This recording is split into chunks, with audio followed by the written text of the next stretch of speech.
নমস্কার বন্ধুরা, সোমাস কিচেনে সবাইকে স্বাগত জানাই। আজ বানিয়েছি রুই মাছের পেটি দিয়ে ফিশ বল। বাড়িতে কোনো গেস্ট এলে স্টার্টার হিসাবে বানিয়ে খাওয়াতে পারেন। এছাড়া বাড়িতে সন্ধ্যের জল খাবারেও বানিয়ে দিতে পারেন। ছোট বড় সকলেই কিন্তু খেতে ভালোবাসে। সাথে টমেটো কেচাপ থাকলে তো আর কথাই নেই। তাহলে আর দেরি কেন, আপনারাও বাড়িতে বানিয়ে ফেলুন। খুব সহজেই বানিয়ে ফেলা যায় মুখরোচক ফিশ বল।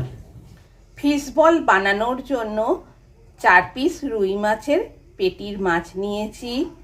মাছটা ভালো করে ধুয়ে নুন হলুদ মাখিয়ে রেখেছি। ওভেন অন করে দিলাম, ফ্রাই প্যান বসিয়ে দিলাম। এবার রুই মাছের পেটিগুলো সেদ্ধ হওয়ার জন্য দিয়ে দিচ্ছি।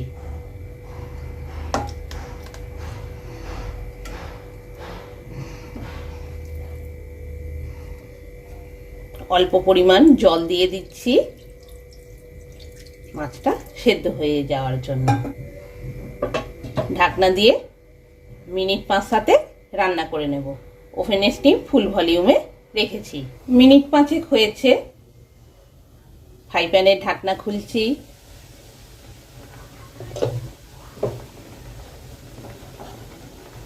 এবার একবার উল্টে দিই।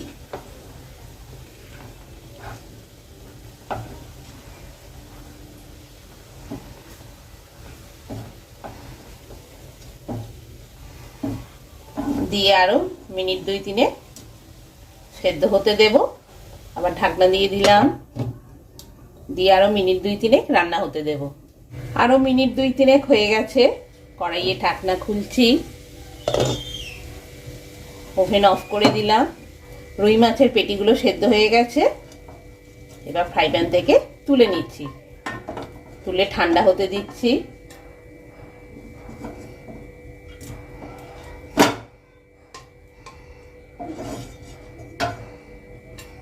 এবার সেদ্ধ করে রাখা মাছগুলো ঠান্ডা হয়ে গেছে। মাছের কাঁটাগুলো বেছে নিচ্ছি। পেটি মাছ হলে কাঁটা কম হয়, আর বড় কাঁটা থাকে, বাছতেও সুবিধে হয়। 4 পিস মাছ কাঁটা আর ছাল বেছে ভালো করে রেখে দিয়েছি। আমি রান্নাতে মশলায় সর্ষের তেল ইউজ করছি, আপনারা সানফ্লাওয়ার অয়েলও ইউজ করতে পারেন। 2 চামচের মতো সর্ষের তেল দিয়ে দিলাম। দিয়ে তেলটা বেশ ভালো করে গরম করে নিচ্ছি। এবার একটা মাঝারি সাইজের পেঁয়াজ কুচি দিয়ে দিচ্ছি। পেঁয়াজটা বেশ কিছুটা ভাজা হয়ে গেল। এবার আমি 4-5 পিস রসুন কুচি দিয়ে দিলাম। দিয়ে একটু নাড়াচাড়া করে নিচ্ছি। 1 ইঞ্চি আদা কুচি দিয়ে দিলাম। পেঁয়াজ, আদা, রসুন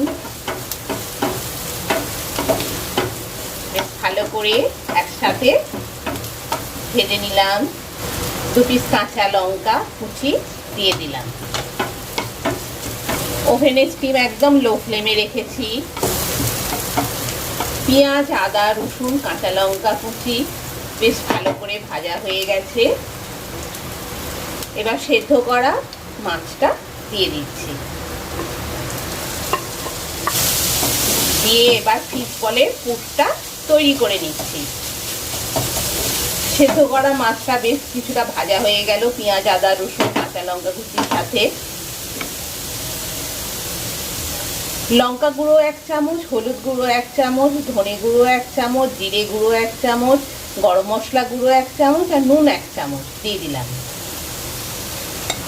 এবার ভালোভাবে সেদ্ধ করা মাছটার সাথে সব মশলাগুলো মিশিয়ে নিচ্ছি। একটা মাঝারি সাইজের আলু সেদ্ধ করে রেখেছি, পুরটাতে দিয়ে দিচ্ছি।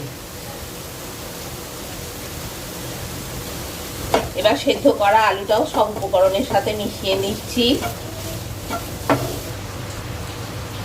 2 চামচ বেসন আর 2 চামচ ছাতু নিয়েছি, দিয়ে দিচ্ছি। বেসন আর ছাতুটা খুব ভালোভাবে মিশিয়ে নিচ্ছি পুরের সাথে। ছাতু দিলে পুরের টেস্ট আরো বেড়ে যায়, তাই বেসনের সাথে ছাতুটা মিশিয়ে দিলাম। বেসন আর ছাতু দিয়ে খুব ভালোভাবে পুরটা রেডি হয়ে গেছে। এবার ধনেপাতা কুচিটা দিয়ে দিচ্ছি। ধনেপাতা কুচিটা পুরো পুরটার মধ্যে মিশিয়ে দিচ্ছি। মাছের পুর রেডি হয়ে গেছে। ওভেন অফ করে দিলাম। পুরটা ঠান্ডা হওয়ার জন্য প্লেটে ঢেলে দিচ্ছি। পুরটা ঠান্ডা হয়ে গেলে ফিশ বলটা তৈরি করে নেব। একই পদ্ধতিতে মাছের পুর দিয়ে ফিশ বল তৈরি করে নিলাম। প্রথমে ব্রেড ক্রাম্ব, তারপর ডিমের গোলায় ডুবিয়ে, আবার ব্রেড ক্রাম্ব, আবার ডিমের গোলায় গুলিয়ে ভালো করে ব্রেড ক্রাম্ব দিয়ে গোল শেপ করে রেখে দিয়েছি। এইভাবে সব ফিশ বলগুলো তৈরি করে নিয়েছি। সর্ষের তেল দিয়ে দিচ্ছি। সর্ষের তেল একটু বেশি পরিমাণেই দিতে হবে। এবার ভালোভাবে তেলটা গরম হতে দিচ্ছি। তেল ভালোভাবে গরম হয়ে গেছে। ওভেনের স্টিম ফুল ভলিউমে রয়েছে।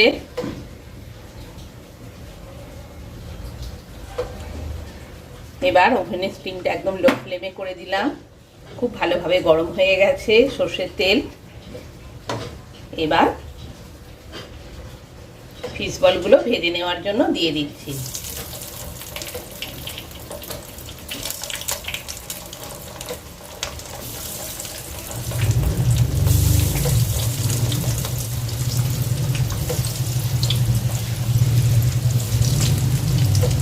তেলটা খুব ভালোভাবে গরম হলেই তবে ফিশ বলগুলো ভাজার জন্য দেবেন। লাল লাল করে ভেজে নিতে হবে। ফিশ বলের একটা সাইড ভাজা হয়ে গেছে। এবার উল্টে দিচ্ছি অন্য সাইডটা ভেজে নেওয়ার জন্য।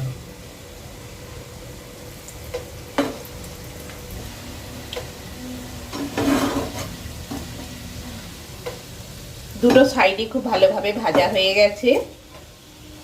এবার ওভেন অফ করে দিলাম। ফিশ বলগুলো এবার তুলে নিচ্ছি।